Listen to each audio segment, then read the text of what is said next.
A battle broke out between two dormitories, the White Cats' dorm and the Black Dogs' dorm. Romeo, as the leader of the Black Dogs, and Juliet, as the leader of the White Cats, both signaled their subordinates to begin the attack. Once the fight started, their followers immediately clashed, striking each other without mercy, while Romeo and Juliet kept their eyes locked on one another. Hazuki tried to help Romeo, but he stopped her because he wanted to defeat Juliet on his own. The duel between the leaders then began. Romeo and Juliet charged forward, attacking each other. Dahlia Academy was a prestigious school where the eastern nation of Tuwa and the western kingdom coexisted, yet the eastern students of the Black Dogs dorm and the western students of the White Cats dorm were caught in a storm of conflict. When the two leaders were about to fight, Scott asked Juliet to let him take her place, saying that he was willing to protect her with his life. Seeing what he considered an irritating scene, Romeo struck Scott and lifted him up, belittling him and telling him to lock Juliet in her dorm instead. Juliet quickly stepped in to help Scott and threw Romeo aside. She told Romeo that she did not need protection from anyone and urged him to attack her with all his strength. Romeo admitted that he had no intention of attacking a woman as it could hurt his pride. Juliet became annoyed because Romeo kept underestimating her. Suddenly, Anne from the White Cats prefect group arrived with her team, coming to put an end to the conflict. Anne reminded everyone that the chaos was inappropriate. Romeo immediately rejected her words, refusing to obey a White Cats prefect. Anne then said she would report Romeo to the Black Dogs prefect. Hearing this, Romeo fell silent, unable to respond. After that, the White Cats members dispersed. Scott shouted that he swore to defeat Romeo, but Hazuki told him he was nowhere near Romeo's level. Later in the dorm, the Black Dogs students were upset about the prefect's intervention earlier. Prefects held the highest authority over school discipline. The Black Dogs students were confident they could beat the White Cats and placed their hopes on Romeo. At that time, Romeo looked gloomy. Hazuki offered to cheer him up, but her behavior only annoyed the other students. She quickly clarified that she had no inappropriate intentions toward Romeo, but without realizing it, Romeo had already walked away. Romeo was frustrated and unsure what to do. Since grade school, he and Juliet had always been at odds, and their rivalry continued through middle school and into high school. He was frustrated because nothing had changed. The truth was, Romeo had always loved Juliet. He never wanted to fight her and only wanted to make sure she was never hurt by anyone else. He was especially irritated with Scott for so casually saying he would protect Juliet, because those were words Romeo himself had always wanted to say to her. He was sick of the act and unsure how to get Juliet's attention. He wondered if he should just confess his feelings outright. If it worked, it would be amazing, but if it failed, he would never be able to face her again. Meanwhile, Juliet was practicing swordsmanship in the training hall with her friends. She moved so skillfully that her opponent surrendered. Juliet thanked her opponent. Scott handed her a towel and remarked that she was good at humbling men.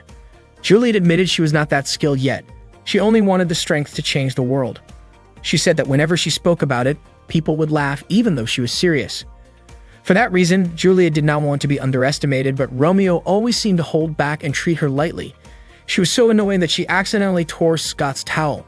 Unexpectedly, Romeo saw this from a distance. He could not hear exactly what Juliet was saying, but he was sure she was upset, which made him feel like he had no chance at all. Suddenly, Romeo noticed grade school students from the Black Dogs dorm being caught by high school students from the White Cats dorm. Apparently, the younger students had painted graffiti on a door. Juliet asked them why they did it.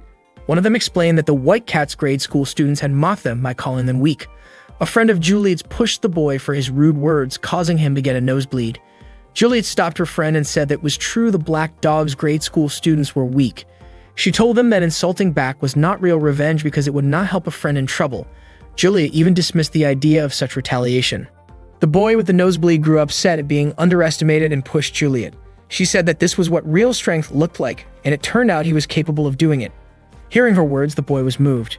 Juliet immediately wiped the blood from his nose and told him to go home, warning that she would not go easy on him next time. She even tapped his nose lightly. Juliet's friend wondered why she was acting so soft-hearted. Juliet told them not to let their emotions get stirred up just because of the younger students, since the White Cats had high standards. Romeo realized that it was actually Juliet's nobility that made him like her, and he felt that she should know about his feelings. That meant he needed to gather his courage, and he planned to meet her in secret. Without even realizing it, he ended up walking toward her. Juliet asked what his reason was for being there. Romeo said he did not come to start a fight. He was about to explain his real reason, but found it so hard to say that he blurted out something strange instead, then quickly ran away. At that moment, Juliet admitted she was annoyed because she felt Romeo had once again made a fool of her. Romeo shouted, calling himself a loser. Cantho and Ego saw him and wondered what he had been doing at the gym earlier. Not long after, they saw Juliet come out of the gym.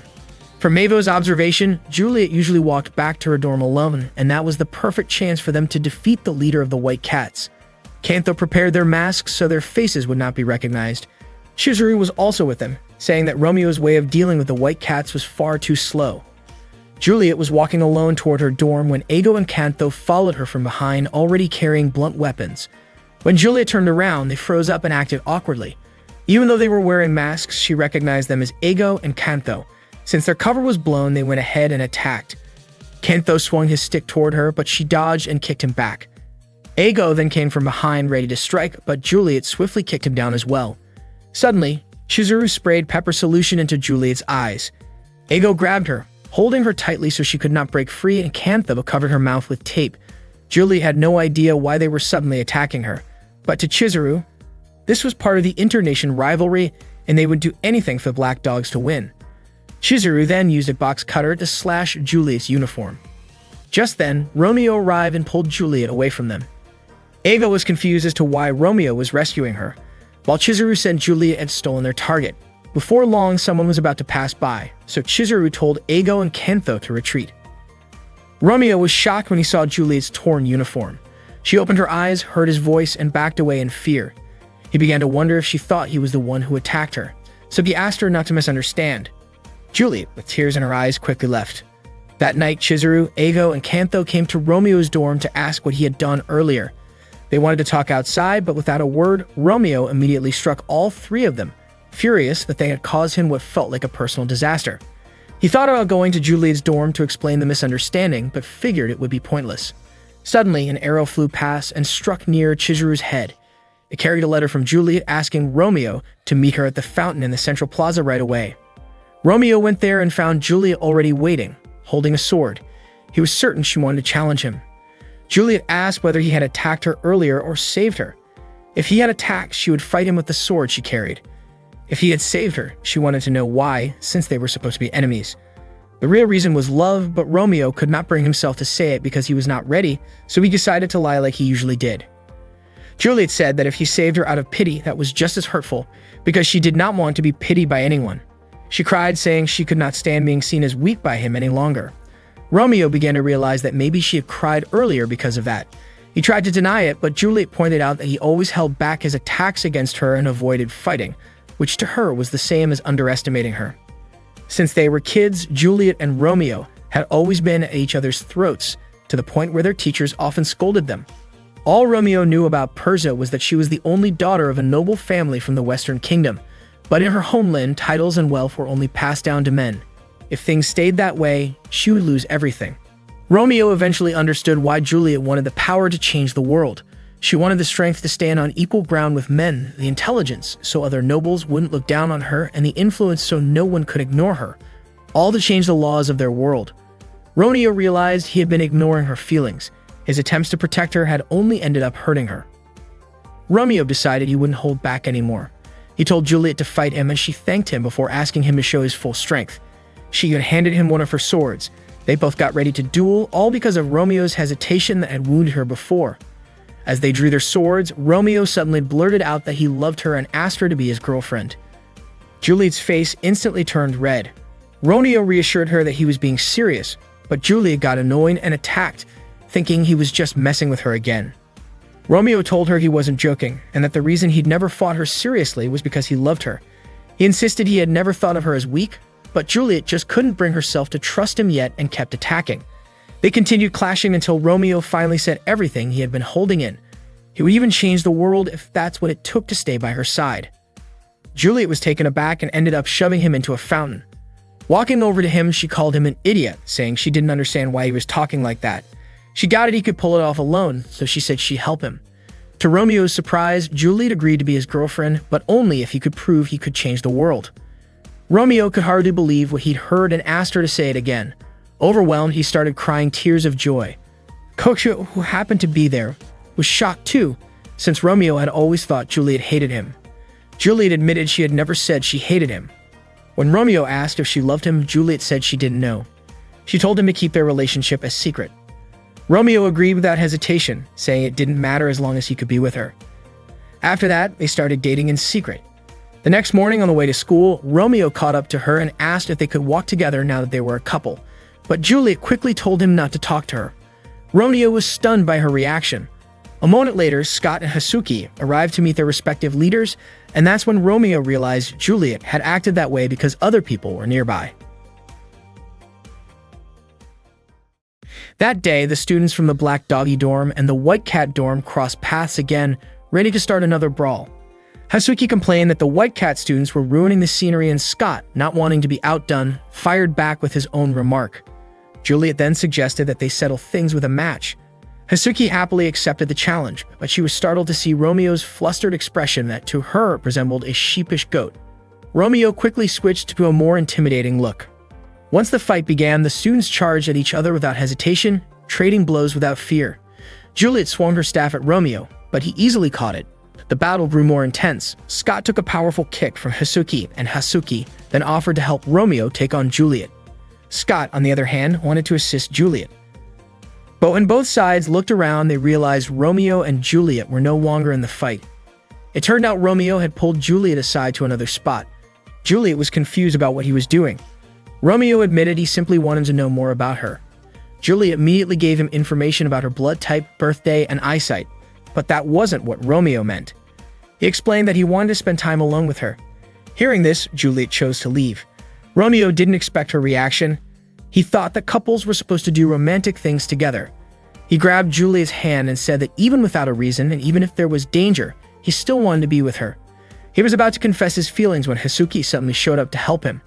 Romeo quickly pretended to be restraining Juliet. Romeo refused Hasuki's help, but Juliet, clearly annoyed, kicked him under the chin, sending him sprawling. She left immediately. Hasuki went over to Romeo, surprised that he had been taken down by Juliet.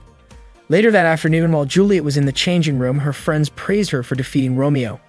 After they left, Juliet's thoughts drifted to her past. When she was little, she had wanted to give flowers to her father, but he turned her down, telling her not to bother him with unimportant things because he was busy.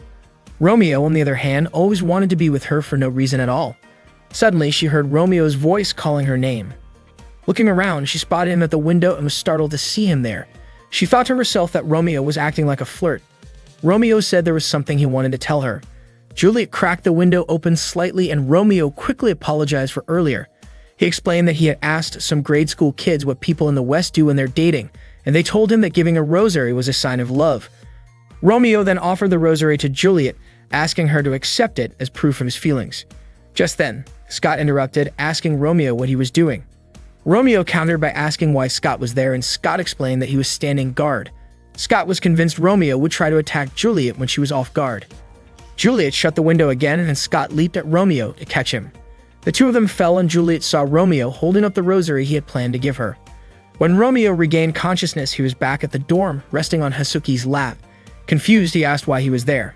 Hasuki claimed Juliet had been cruel enough to push him off the roof, and also informed him that the Black Doggy dorm students were now storming the White Cat dorm to avenge him. They weren't just doing it for Romeo, but to protect the pride of their dorm. Hearing this, Romeo tried to run off, but Hasuki stopped him, wanting to take care of him. However, Romeo managed to swap places with Yotari, the dorm's dog, and slip away. He chased after Juliet, but she kept avoiding him, not wanting to stop because the Black Doggy dorm students were chasing her too. Romeo told his friends to stop, saying he would go after Juliet himself. Suddenly, Scott and his friends blocked Romeo's path. Scott couldn't believe Romeo would gang up on Juliet and challenged him to fight again. Romeo was baffled. How had things turned into this when he just wanted to give Juliet a gift? He stayed silent while his dorm mates fought the White Cat students, holding onto the rosary and remembering Juliet's words about proving he could change the world. Lost in thought, Romeo didn't notice Scott and two others ganging up on him.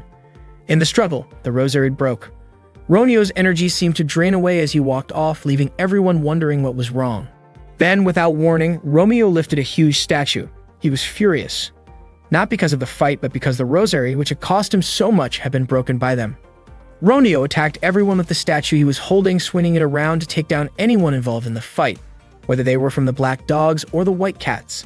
That night, he was punished by being told to pull weeds near the lake.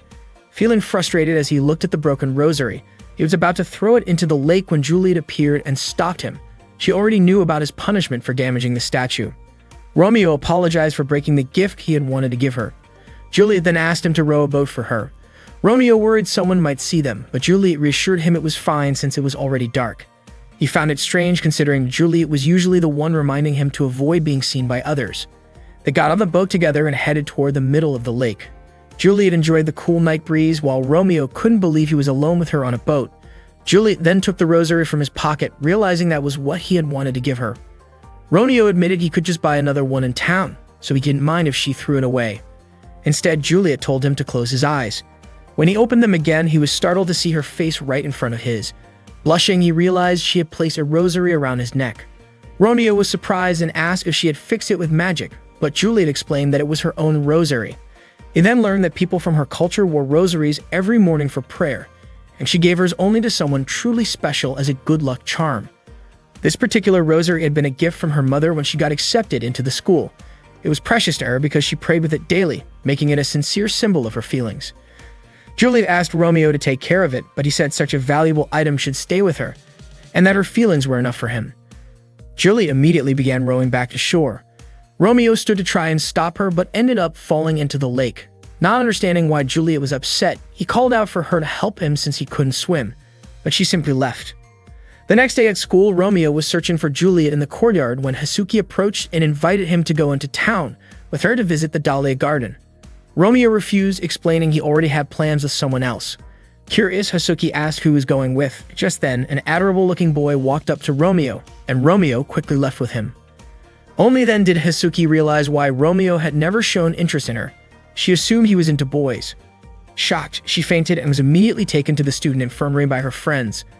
Romeo hadn't expected Juliet's disguise as a cute boy to fool Hasuki so easily that would seem to have caused an entirely different misunderstanding.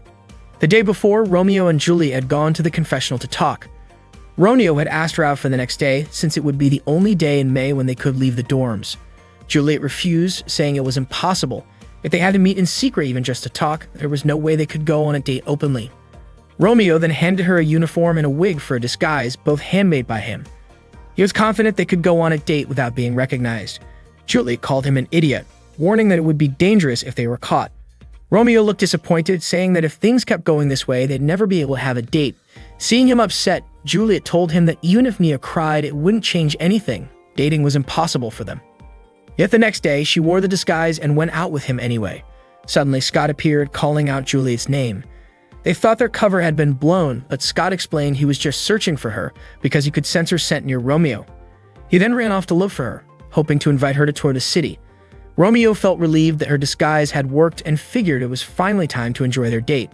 Not long after, Romeo's friends approached and asked who the student with him was. Romeo claimed it was a relative from middle school named Chulio. His friends remarked that the name sounded strange and that the face seemed oddly familiar. To Romeo's dismay, they started blushing as they stared at Juliet in disguise.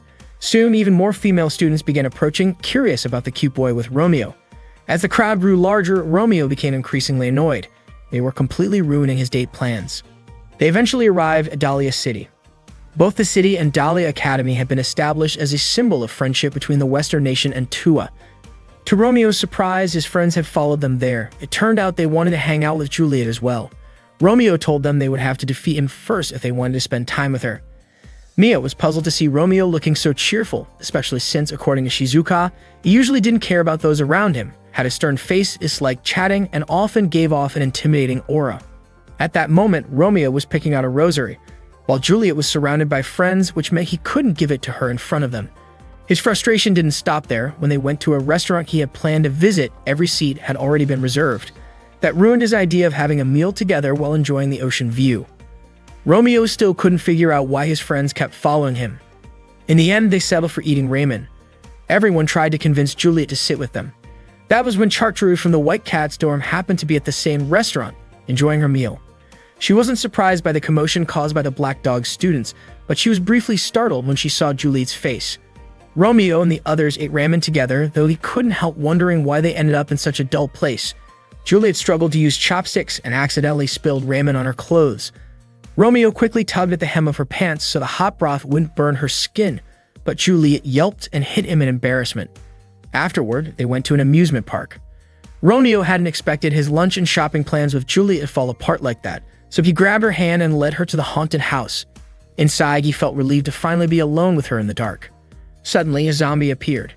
Romeo scolded it while Juliet immediately struck it before running out, refusing to go back inside. Romeo rushed to look for her, worried she might think of this as the worst date ever. Meanwhile, Chizuru was shopping with Kakuyo and Eigo when he spotted Romeo looking downcast. Wanting to get back at him, Chizuru kicked Romeo into the sea and stepped on his head. Suddenly, Juliet arrived and scolded Chizuru, saying that even if Romeo could be foolish at times, he still meant a lot to her. Chizuru then tried to trick Juliet into being friends, but she threw him aside without hesitation. Later, Romeo and Juliet went up to the tower to talk. Romeo had thought Juliet had gone home, but she explained she had only gone to the restroom because the wig she was wearing was making her head itch. He suspected she might be upset because their date didn't go smoothly, but she smiled and told him she had heard about how different he seemed compared to his usual gloomy self when they were together. She can wonder how someone from Tua could handle such spicy ramen. To Juliet, a date wasn't just about eating and shopping. It was about getting to know each other. Because of that, she considered their date a success. Romeo was touched by her words. Unfortunately, Scott appeared and the two started fighting again. Romeo couldn't believe how their alone time always ended that way. Unexpectedly, when Romeo and Juliet returned to the dorm, Chartreux happened to see them together. When Romeo and Juliet were spending time together, Romeo asked her to keep her schedule free for the next 3 days since that day marked 1 month since they started dating. Juliet was surprised that Romeo had actually been counting, especially since their relationship could end at any moment. For Romeo, every day in their relationship felt like a life or death gamble, and the fact that they had made it a whole month without anyone finding out made him want to celebrate together. Juliet laughed, not expecting Romeo to be the type to get carried away with emotions. When Juliet didn't immediately agree, Romeo sulked. Not wanting to see him like that, Juliet finally gave in. Just then, Scott and Hasuki walked up to them. In a panic, Romeo and Juliet started pretending to fight so their relationship wouldn't be discovered. It turned out Scott and Hasuki came to tell them that Chartreux had returned to school after taking a year off. At that moment, Chartreux asked for a driver to stop the car and told him to inform the students to welcome her. The students quickly got ready. When Chartreux arrived, the entire White Cats dorm cheered excitedly. Chartreux went over to Scott, asking him to entertain her, but then suddenly hit him in the face, saying his presence was boring her. Juliet greeted Chartreux, and Chartreux walked over to her, touching her hair. She seemed curious why none of the Black Dog's dorm students came to greet her even though she had told all students to welcome her. Romeo bluntly said he refused to do so because the Black Dogs weren't her servants. Chartreux claimed she could make him obey her. Hearing that, Romeo stepped forward, ready to confront her, but stopped when Chartreux quietly said she knew he was dating Juliet. Everyone was shocked to see Romeo freeze like that. Chartreux added that she knew about their disguise, but Romeo pretended not to understand what she was talking about. Then Chartreux showed him a photo she had taken of him and Juliet on a date. Romeo slumped to the ground, admitting defeat. Hasuki couldn't believe what she was seeing and even praised Chartreux's cunning. Romeo was stunned that their relationship had been discovered so quickly, and he knew that if things continued like this, they could be forced to break up. Chartreux approached him, saying she would keep the secret if he agreed to her condition, becoming her loyal pet. At first, Romeo refused, but when Chartreux casually mentioned that her shoulders were sore, Romeo found himself giving her a massage. He realized he had no other choice but to protect their secret. Juliet, however, looked at him with disgust. Hasuki walked up and slapped him repeatedly, trying to snap him out of it. His friends were also confused as to why he was letting himself be pushed around like this. Later, Chartreux blew a whistle to summon Romeo, warning that he had better show up by the third whistle or she would expose the dating photo. Romeo knelt down, begging her not to do that, but she didn't care. She only wanted him to be her obedient pet. She even reminded him that if the truth got out, he would lose his supporters and his popularity. Romeo knew that if that happened, Juliet would never be able to achieve her dream, leaving him with no other option. Not long after, Romeo sat alone, deep in thought, when Juliet appeared and asked why he had been alone with Chartreux earlier. She said she didn't really care who he spent time with, but his expression when looking at Chartreux seemed off. She half-jokingly asked if he preferred girls with a more noticeable figure. Romeo denied it, saying she misunderstood, when suddenly the whistle blew again. He quickly said he had to go, leaving Juliet confused about what he was really doing. This time, Chartreux ordered him to crawl and escort her to the dorm. The Black Dog's students were baffled by what they saw. Romeo suggested it would be faster if he carried her, but Chartreux insisted on treating him like her pet. even dangling a dog bone in front of him to motivate him. Romeo refused until she replaced the bone with the photo of him and Juliet on their date. At that, he sped up instantly. The Black Dog's dorm students watched in shock, and Chizuru even suspected Romeo had betrayed them, saying he deserved the harshest punishment. After dropping Charduk off, Romeo crawled back toward Juliet, leaving her stunned. He apologized for making her wait, saying there was a reason for what he was doing. But before he could explain, the whistle sounded again. Charduk asked Romeo to catch a deer for her because she was craving it. Like it or not, Romeo went along with her request, while Juliet kept waiting for him until nightfall. When Romeo finally returned to Juliet, he was covered in blood and carrying the deer. Juliet was completely shocked, but Romeo tried to calm her down. He was frustrated because Charduk seemed to be enjoying herself a little too much. Juliet then asked what the whistle sound had to do with him. Romeo couldn't give her an explanation, but he promised he would never fail to protect her. Juliet believed that Romeo would never lose and told him not to wear a face that wasn't truly his. Not long after, the whistle sounded again, and instead of stopping him, Juliet urged him to go quickly, adding that she was looking forward to celebrating their 1-month anniversary. When Romeo met Charduk, he found out she only wanted to see her pet's face. The students in the White Cat's dorm thought the Black Dogs had probably been defeated. Hearing this, Romeo didn't care. What mattered was for him to keep obeying until he could find Charduk's weakness, and he had to figure it out within 3 days before his anniversary with Juliet. Romeo was determined to pay her back for what she had done. However, when he returned to his own dorm, he discovered that his friends had thrown his belongings outside. They'd refused to let a White Cat servant into the Black Dog's dorm. Koka stated that Romeo should have faced severe punishment, but they forgave him because of Hasuki. Hasuki defended Romeo with all her might, convinced he had not betrayed Tuwa, and guessed that maybe Charduk had found some weakness of his. They warned that if Romeo was ever caught betraying them, he would never forgive him. Romeo was truly grateful to Hasuki for standing up for him. 2 days before the anniversary, Charduk continued to treat Romeo like her servant, ordering him to put on her shoes, feed her, and even deal with troublemakers for her. Romeo was extremely annoyed but forced himself to stay calm so he could keep searching for her weakness. Unfortunately, during his observations, he realized Charduk was highly intelligent, physically strong, skilled at charming people, and seemed to have no weaknesses at all. Romeo came to understand that being a princess wasn't just about appearances. He was baffled. Plenty of people were eager to fulfill Charduk's wishes, so why was he the one stuck being her victim? While Romeo was crawling on the ground escorting Charduk to dinner, she suddenly told him to turn around. Romeo didn't understand why, but it turned out Juliet was walking ahead of them. That night, Charduk shared a room with Juliet again, but this time she seemed distant toward her. The day before the celebration, Romeo asked Juliet about Charduk. Juliet was surprised by the question, and Romeo admitted he was just curious. Juliet explained that she and Charduk had been childhood friends who used to spend a lot of time together, but ever since returning, Charduk had been acting cold toward her. Suddenly, Charduk's whistle blew again. Romeo noticed it always happened whenever he was talking to Juliet. Juliet tried to hold him back, but Romeo was sure she must be angry at him. If things kept going this way, their relationship might end, and he couldn't let that happen. He had to settle the matter before their anniversary. The next day, the day of the celebration, early in the morning, the school's information center called Charduk to the principal's office. In reality, it was just a ruse Romeo had set up so he could search her room. He was looking for anything he could use against her, but before he could find anything, Charduk returned. She suspected someone had tricked her to get into her room. Believing the intruder was still hiding somewhere inside, she declared she would have that person expelled from school. Charduk checked under the desk but didn't find anyone. Then she looked under the bed, but there was nothing there either. She opened her wardrobe yet still found no one. At that moment, Charduk started to panic. It turned out that Romeo had discovered something unusual in her room, a hidden space behind her mirror. What was even more surprising was that the entire secret room was filled with photos of Juliet.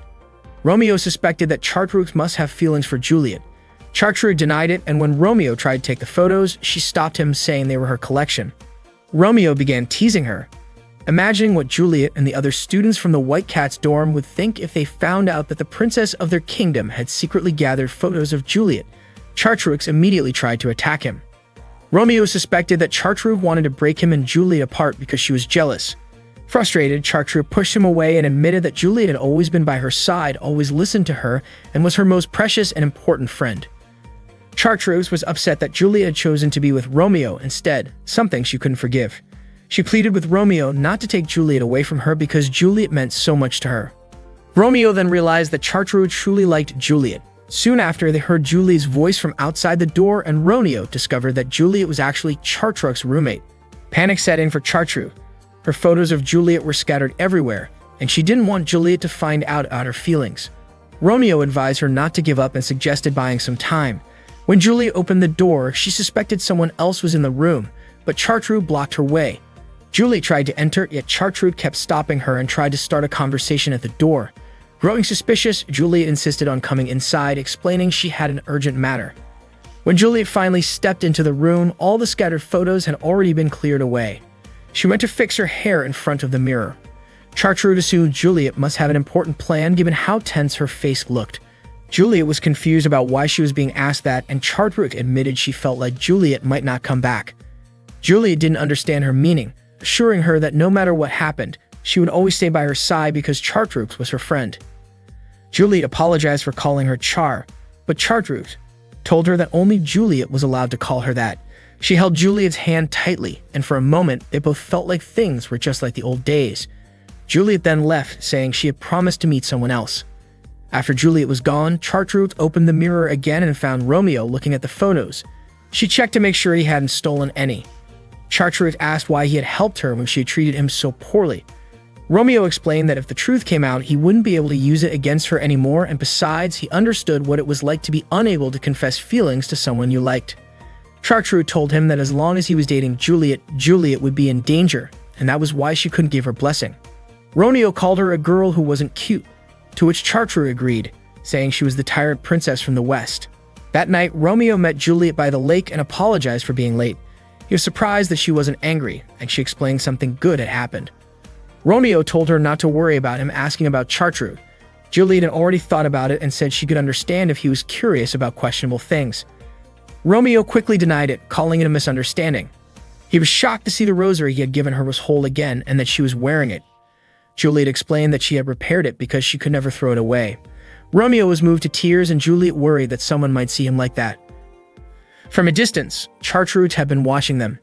She decided to let Romeo be for the night because she owed him a favor for what he had done earlier, but only for that night. Since he was a kid, none of Romeo's classmates wanted to team up with him because they thought he was scary. They didn't even want to get involved with him at all. Romeo even started to believe he didn't need friends in the first place. But unlike everyone else, Hasuki never disliked him. Dahlia High School was about to hold the midterm exams, and Hasuki was getting ready for school, feeling genuinely excited about them. That day, Romeo encouraged his friends to give their best in the exams, telling them to aim for the highest scores and beat the White Cats. Everyone became fired up and determined to face the White Cats head-on. Juliet once again disguised herself as Chulio because Romeo had invited her to come meet him. Chulio found it odd that Romeo wanted her to watch the Black Doggy dorm students study. Romeo explained that it was part of the Black Doggy study camp tradition. 3 days before the exams, they would spend 72 intense hours studying until they collapsed, and no one was allowed to leave the dorm during that period. He invited Chulio because he wouldn't be able to see her during those 3 days. Chulio scolded him, saying he should be able to restrain himself. Meanwhile, Eigo and Kantho asked Chizuru to join the study session, but Chizuru refused because he didn't want to get close to anyone. When Chartruk saw Chulio, she suddenly decided to participate, but Romeo commented that Chizuru's foolishness might spread like a disease. Chizuru shot back, calling Romeo the kind of student who nearly failed every year. The two were about to start a fight when Hasuki suddenly arrived and scolded them. Hasuki appeared so strict, calling them brainless pigs who loved to cause trouble. To Julio's surprise, all the Black Doggy dorm students showed deep respect for Hasuki. They immediately straightened up and followed her orders without complaint. Julio couldn't believe how different Hasuki was compared to her usual self. Hasuki even threw books at Chulio and Romeo for talking during the session. Hasuki wondered why Julio, who she thought was a middle school student, was even in the study camp. Romeo explained that Chulio's academic level was on par with a high school student. Hasuki allowed her to stay because she didn't want the camp to kick out anyone. Chulio was still puzzled about Hasuki's sudden change in personality. It turned out that whenever Hasuki wore her glasses, she took on a more serious role. Despite her strictness, she was one of the smartest people in the Black Doggy dorm and took full responsibility for making sure no one failed during study camp. Hasuki then gave the students a test to measure their knowledge. Romeo tried to show off to Julio with question number 1, but ended up falling asleep. As punishment, Hasuki pinched his eyelids to wake him up. Chizuru treated the test like a challenge to see how well he could cheat. using his phone to look up answers. Giulio immediately called him out, saying that a guy looks cooler when he faces challenges honestly. Hearing that, Kantho encouraged Chizuru to teach Giulio a lesson, but instead Chizuru broke his own phone. Kantho was baffled that Chizuru would actually listen to Giulio. He tried to tell Eigo about it, only to find Eigo doing something even stranger. He was sketching a woman's chest shape into his graph. Hazuki came over, asking them to focus on the test. After the test, she explained how to solve the problems correctly. Giulio found it strange that Romeo didn't seem to enjoy studying, and he never complained. Romeo explained that if he failed at such a prestigious school, he would be sent back to his hometown. He also said Hazuki worked hard to make sure no one failed and truly cared for every Black Doggy dorm member, so everyone felt grateful to her. That night, Romeo escorted Juliet back to her dorm. She was planning to return by passing through the underground waterway. Juliet said she had enjoyed the study camp that day since the White Cats never held activities like that. She mentioned that they wouldn't be able to see each other until the exams ended, but she didn't mean she felt lonely. After Juliet entered the waterway, Hazuki suddenly appeared, surprising Romeo. She explained that he had suddenly disappeared, so she came to find him. Romeo assured her he hadn't gone far as he was still within the dorm grounds. He thanked Hazuki for helping him understand the lessons and said he was confident he would pass because of her. Hazuki felt relieved to hear that and was happy to see Romeo smiling again, as he had been acting strange around Chartreuse earlier. She suspected he might have been hiding something from her, but Romeo didn't deny it since Hazuki was his friend. Hazuki reminded him that they were allies and that she wouldn't mind if he asked her for anything. After Hazuki left, Chartreuse suddenly appeared and pinched Romeo's cheek, catching him off guard. Chartreuse was furious when she found out Romeo had smuggled Juliet into the Black Dog dorm by disguising her as a boy. She kicked him and called him indecent. She even threatened him, warning that if he ever pulled something like that again, there would be consequences. Romeo quickly apologized, surprised that Chartreuse had still been keeping an eye on him. Chartreuse accused him of being greedy for getting close to another girl and warned him to make sure Hazuki never found out about his relationship with Juliet, because if she did, the truth could spread to everyone. Romeo disagreed, saying Hazuki wasn't that kind of person. He trusted her deeply because they had known each other since grade school. But to Chartreuse, the fact that he had kept the relationship a secret for so long actually proved he didn't fully trust Hazuki. Romeo denied that, saying that everyone has their own secrets. Without another word, Chartreuse slipped away into the drainage tunnel. In truth, Romeo did want to be honest with Hazuki, but he was afraid that if he told her, their friendship might be ruined. That night, Chizuru noticed Hazuki smiling to herself and found it odd. Hazuki in turn suspected Chizuru had just stolen food from the cafeteria. Chizuru handed her an apple and guessed that Hazuki's dedication to the Black Dogs was actually for Romeo's sake. Hazuki's face turned bright red. Chizuru couldn't help but wonder what she really saw in him. Hazuki explained that when she was younger, she had trouble socializing with other kids and spent most of her time studying. Back in grade school, Romeo once complained about his bad grades, so she pointed out his mistakes on a test. Romeo called her a genius and kept asking her to tutor him. Eventually, he got much better grades. He thanked her and asked if they could be friends. From that moment on, Hazuki began to change. She was happy to be useful to Romeo and wanted to stay by his side. Chizuru realized that this was the reason Hazuki had started her training camp. After that, Chizuru went back to her room. Romeo, who had overheard the entire conversation, stepped inside. Hazuki was shocked and embarrassed that he had heard everything. He asked why she was going so far for him, and she admitted it was because she liked him. Romeo was taken aback. He realized that Hazuki was his very first friend, and knowing her feelings made it even harder to keep hiding his relationship with Juliet. Hazuki felt relieved to finally say it. Gathering his courage, Romeo told her that he was dating Juliet. While he appreciated her feelings, he couldn't return them. Hazuki hadn't expected that answer. She even wondered if Juliet was just using him like Chartreuse had implied, but Romeo insisted it was his own choice. Suddenly, Hazuki shouted as if she was about to announce it to everyone. Romeo panicked and quickly covered her mouth. She struggled to break free, saying she was just shocked by what she had heard.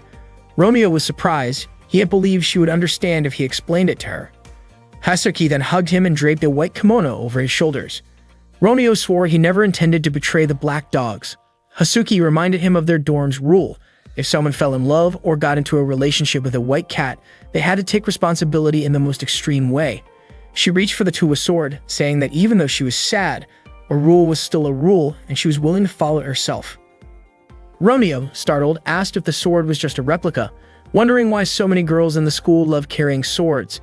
He still believed Hazuki wouldn't really hurt him. But Hazuki being Hazuki, wouldn't let him deceive the black dogs. She declared she would deal with him herself if she had to. Romeo bolted. He had completely misjudged the situation. He never expected Hasuki would end up hating him. She chased after him, shouting his name. The commotion woke Kantho and Eigo, who were confused about why Romeo looked so terrified. Moments later, Hasuki caught up, brandishing her sword. In the chaos, the swing of her blade shredded Kantho and Eigo's clothes. Romeo smashed through a window to escape, but Hasuki kept up the pursuit. Not long after, Chizuru woke up from the noise. She was stunned to see Kantho and Eigo standing there without their clothes. She quickly rushed back into her room and locked the door. Meanwhile, the ruckus reached Juliet, who looked out her window. It didn't take long for her to spot Romeo sprinting across the courtyard, desperately trying to get away from Hasuki. Juliet was startled and quickly closed the curtains, unable to understand what Romeo had been doing just moments earlier. Meanwhile, Hasuki was still searching for Romeo in the garden behind the dorm. At that time, Romeo could only hide by hanging onto a tree branch. Before long, Juliet approached him and asked what was going on. Juliet was shocked when she learned that Romeo had told Hasuki about their relationship. Romeo apologized for not informing her first, explaining that he had only wanted to be honest with Hasuki. However, he had overestimated how understanding Hasuki would be. Still, Romeo promised he would find a way to resolve the situation. Before they could talk further, Hasuki pointed her sword at Romeo and asked if it was true that he and Juliet were dating. Romeo asked her to listen to his explanation, but Hasuki, overcome with emotion, swung her sword. Romeo dodged and jumped toward Juliet. Seeing them close together only made Hasuki angrier, and she attacked Juliet. Fortunately, Chartuv appeared in time to block her. Romeo quickly restrained Hasuki while Juliet asked why Chizuru was there. Chartuv apologized and admitted that she had known about Romeo and Juliet's relationship all along. Hasuki was surprised that Chartuv had kept it from her, but Chartuv explained that she had simply been keeping an eye on Juliet against various threats. Then she admitted she had actually come there to kill Romeo. Realizing that both he and Juliet were in danger, Romeo carried her and ran into the garden. Juliet couldn't believe Chartuv had known their secret. When they reached the riverside, Romeo stopped, feeling useless. He spoke about how he had always claimed he wanted to change the world, that he couldn't even convince one friend, and worse, he had put Juliet in danger. Juliet admitted she felt the same, but encouraged him to face them together instead of running away. She told him not to speak so poorly of himself because she believed he could change anything. After all, he had changed her heart. Hasuki and Chartuv caught up with them. Hasuki asked if Romeo was ready to accept his fate, and he agreed. She declared that he had broken the Black Dog Pact and had to be punished. Hasuki charged forward, swinging her sword at him. At that moment, Romeo told her it didn't matter how much she hated him, he still considered her a good friend. Hearing that, Hasuki's mind flashed back to their first friendship as children, and tears welled in her eyes. The sword struck Romeo's head but only left a minor injury. Romeo had suspected all along that the sword was just a replica. Hasuki broke down in tears. Suddenly, Juliet slipped and fell into the river. Romeo immediately jumped in after her, but both Chartuv and Hasuki also dove in to help. When Romeo managed to grab Juliet, he realized with a jolt that he couldn't swim. They began to sink. Hasuki pulled Romeo to safety, while Juliet was rescued by Chartuv. Juliet felt guilty, realizing how much trouble she had caused that day. Hasuki scolded Romeo for jumping in when he couldn't swim. Romeo explained that he had done it because Juliet was in danger. That was when Hasuki understood. Romeo saw Juliet the same way she saw Romeo. She cried, calling him foolish for being the leader of the Black Dogs, yet letting himself be swayed by Juliet. She hurled insults at him, claiming she hated him. The next day, Romeo's friends treated him like usual, which meant Hasuki hadn't told anyone about what happened. Even so, Romeo was still unsure how to face her. Not long after, Hasuki reminded him that the training camp was still ongoing. She was puzzled by the silly look on his face, especially since he was the one who had asked her to remain friends. Romeo smiled at her, but Hasuki warned that she would not overlook what happened the previous night, and if she ever caught him being affectionate with Juliet in front of her, she would have no hesitation in cutting off his head. That day, the boys from the Black Dog dorm were practicing sports. Hasuki was guiding their training, keeping everyone's energy up so they could beat the White Cat students in the upcoming school festival. Meanwhile, Romeo was alone with Juliet in the sports equipment shed. Since they had been dating for quite a while, Romeo asked her for one thing. He wanted to eat something and have her make it for him. Unfortunately, the way he said it was a bit ambiguous and Juliet misunderstood. She thought he was asking for something inappropriate, so she immediately refused and told him to stay away from her. Romeo was confused by her reaction because all he wanted was for her to make him a lunchbox. Once Juliet realized what he meant, she agreed to do it. Romeo then asked what she had been thinking earlier that made her reject him so strongly. Juliet's face turned red, and she told him not to bring it up again. The next morning, Romeo imagined Juliet feeding him his lunch. He couldn't wait for that moment. At the same time, Juliet was in the kitchen, rushing to finish his lunch before classes started. She hadn't expected making a lunchbox to be so difficult. One of the kitchen staff, an older woman, came over after hearing the noise Juliet made while cutting fish. Not long after, the cake Juliet was baking finished, but it was completely burnt. She apologized for the trouble, but the kitchen lady reminded her to rest since she had already been cooking all night. Juliet refused, saying class was about to start. The oil on the stove was already hot, so the kitchen lady quickly turned off the heat. Then a spark came from the microwave. Juliet had accidentally left a spoon inside. Everything she made ended up burnt. Still, Juliet was certain Romeo was eagerly waiting for her homemade lunch. Later, Juliet handed the lunchbox to Romeo while they were near the animal pens. When he saw what was inside, he was surprised that she had made something that looked so delicious. Juliet looked a little down, then asked him to open his mouth so she could feed him. Romeo refused, saying it would be embarrassing. She insisted until he gave in. Just as he opened his mouth, Chartreus's shoe landed right in it. Romeo was irritated and confused by what Chartreuse was doing. Chartreuse explained that she had never eaten Juliet's cooking before, so she wouldn't let Romeo have it. She grabbed the lunch and ran off. She climbed a tree, but when she tried to jump to another branch, her clothes got caught and the lunchbox flew away. At that moment, Scott was training to improve his running speed. The lunchbox landed right on his head. Juliet apologized and told him it was hers. When Scott opened it and saw it had 2 portions, he assumed Juliet had made it for him after learning he had been secretly training for a race. He invited her to share it with him, but before she could answer, Romeo's kick hit him on the head. Romeo managed to take the lunchbox back. Scott accused Romeo of stealing it just to mock him, and Romeo admitted it. Juliet tried to step in to settle things, but Scott stopped her, saying he wanted to teach Romeo a lesson. Juliet couldn't believe they were about to fight over a lunchbox, but Chartreuse seemed to be looking forward to it. Scott attacked and grabbed the lunchbox, but Romeo pulled his hair and kicked his chest, taking it back again. Romeo even called Scott weak, which made him even angrier. Scott countered with a strong attack that knocked Romeo back, allowing him to grab the lunchbox again. Scott declared that protecting Juliet was his duty because she had once helped him when he was lost. Romeo said he didn't care about Scott's past, then uprooted a large tree and dropped it toward him. The lunchbox went flying once again. Romeo chased after it, desperate to get his lunch, but it fell into the pig pen, and the pigs devoured it instantly. Romeo was shocked to see Juliet's hard work vanish in seconds. Scott was upset, and even Chartreuse felt guilty since she had started the whole mess.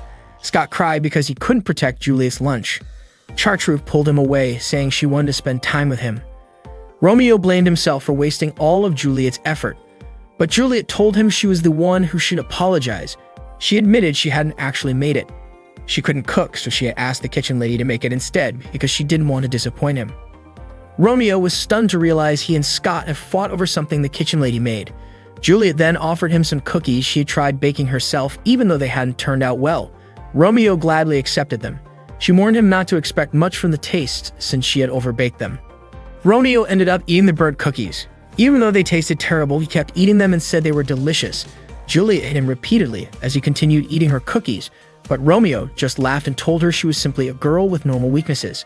In his mind, Juliet should have just admitted that she couldn't cook, but she wanted to be seen as perfect. Romeo told her to just relax when she was with him, especially since they were secretly dating and nobody knew about it. Juliet promised that next time she would make him a proper lunch and would practice making it when she got home later. Meanwhile, Scott was being treated like a pet pig by Chartreuse and shouted for Juliet to save him. The next day, the White Cats were training under Hisuki's lead. They were incredibly coordinated and full of energy, which surprised Romeo. He couldn't understand why they were so determined to beat the White Cats, and it reminded him of the past. Back then, the White Cats had already been running since morning and were completely exhausted, but Hisuki still told them to keep running. When they complained about being tired, Hisuki, Shizuka, and Nia acted cute and encouraged them, saying their reward would be cold drinks and having their sweat wiped away. Hearing that, the students got fired up and kept training. That's when Romeo realized they were all being driven by attraction. Chizuru arrived with Eigo and Kento, wondering why everyone was so fired up. Romeo was surprised to see that for once, Chizuru agreed with him that the sports festival was a hassle. But Chizuru explained that he simply didn't want to lose to the White Cats and even planned to win by cheating. They discuss placing banana peels during the eating contest and slipping sleeping pills into food to sabotage opponents.